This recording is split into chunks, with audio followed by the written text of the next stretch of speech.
We're back, and we're going to explore more of the many left out Easter eggs, theories, and facts in the Super Mario Bros. Movie that may have been overlooked or gone unnoticed. When Donkey Kong touches a fire flower in the last trailer, you can hear the hammer-destroying sound effect from the Donkey Kong arcade game. Yes!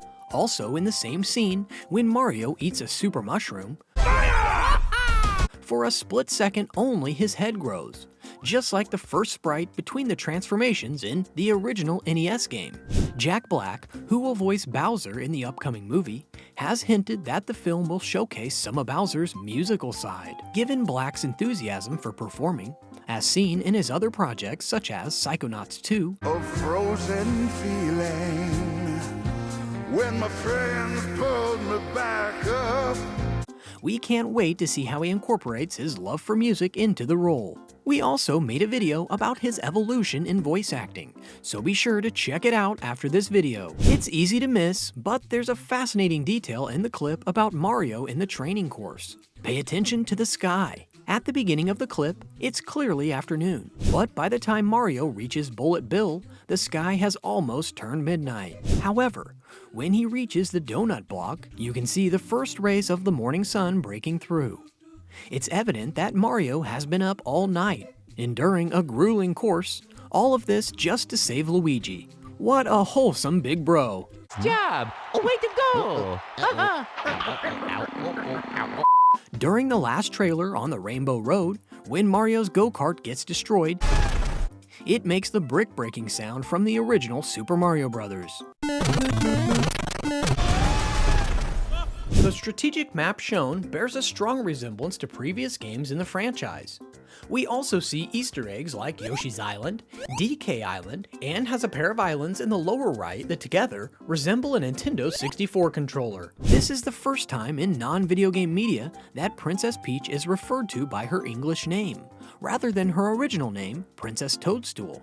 Amanda Seyfried, Emma Stone, Jodie Comer, Chloe Grace Moretz, Mandy Moore, Amy Adams, and Kristen Bell were all considered for the role of Princess Peach. Charlie Day, the voice actor for Luigi in the upcoming movie, revealed that most plot details were deliberately kept from the rest of the cast during production. According to Day, he was given only enough of the script necessary to perform his lines. You read through the whole script? I know nothing. For real? I know nothing. I show up and they're like, you say this and you say that, and it's all very funny and good. And then I walk out and there's like two guys in overalls with like hammers that are like, don't you tell nobody nothing about this, Charlie. This was likely done to prevent accidental spoilers from getting out before the film's release. Similarly, Marvel is known for keeping important facts of the script hidden from certain actors in their movies. For instance, Tom Holland is notorious for accidentally revealing spoilers. There was like some time where they dangled my poor stunt double under a helicopter and dunked him in a lake. Damn it. This is live, isn't it? Damn. So at one point, Spider-Man ends up in a lake. I'm gonna get in so much trouble now. Oh no! So filmmakers often keep him in the dark about certain details to prevent leaks. It's interesting to observe how both Charlie and Tom had to navigate their roles with only partial information. It seems so humble of Mario to return a dropped coin to a Toad, until you realize that he doesn't notice which Toad dropped it. As he returns the coin, a different Toad approaches him and stares in amusement at the human man. Oblivious to the situation, Mario gives the coin back to the wrong Toad and even nods as if he did a great job. He's so cool. While standing in the Fire Flower field, Peach says it's a huge universe out there, with a lot of galaxies, which immediately calls to mind the beloved game Super Mario Galaxy. This reference to the popular Galaxy games is a clever nod to fans, and we could speculate if the stories from the games could be implemented in the movie's universe. Speaking of which, in the last trailer, Luma Lee is seen as a captive in Bowser's dungeon. There's no escape. The only hope is the sweet relief of death. And thus, Luma's confirmed. This further proves our point about Super Mario Galaxy earlier. But wait, why is Luma Lee captured? While Bowser is looking for the Power Stars in the movie, a potential theory is that he might have gotten Luma Lee and a Power Star mixed up by mistake. Better get some glasses, Bowser. Your age is starting to show. Luma Lee seems so calm and relaxed, even though she's been taken captive and might be in danger. She knows that if something happens to her, she can come back to life again someday. The Super Mario Bros. Movie was supposed to be a holiday 2022 release, but the people who were making the movie decided to release it later on April 7th in some places, including the US. But suddenly, they changed the dates again, and now the movie is officially coming out on April 5th for most countries in the world. Maybe they changed the dates because they wanted to keep the movie's story a surprise, and not let anyone spoil it by leaking it earlier on the internet. However, Japan will get to see the movie later on April 28th. What do you think the reasoning is behind this change?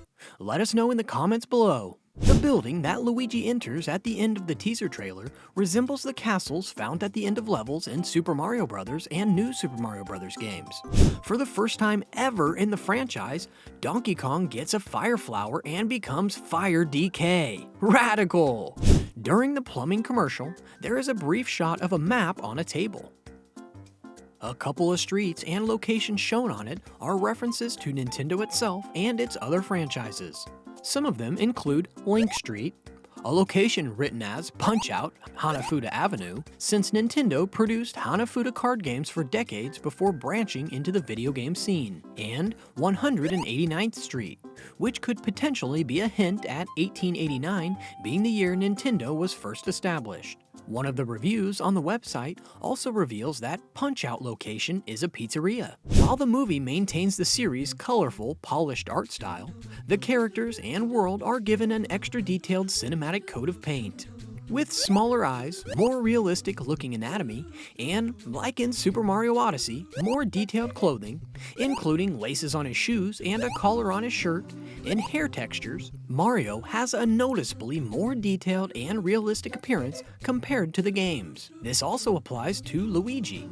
The Toads also have more realistic anatomy, as well as visible teeth. Bowser has more detailed scales that resemble real reptile skin. His head is less contrast between his jaw and face. His arms and legs are more defined.